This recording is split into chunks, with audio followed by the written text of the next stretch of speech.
Saturday Night 2011. I love lazy Saturday. I need to relax after such a crazy week. I felt exhausted. I slept late and had a lazy breakfast. I read the newspaper and drank rich coffee.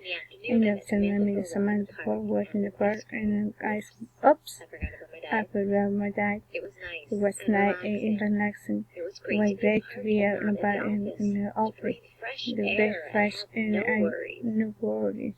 In the evening, I went to cinema with Tracy. The film was not great. It was really nice to see Tracy again. We talked about work and life. She is very easy to talk. I do her about me. She's excited, happy for me. She asked for all the worries. She told me because missing work and romance cause problems. I know she's right, but I want to see him again anyway. I want to see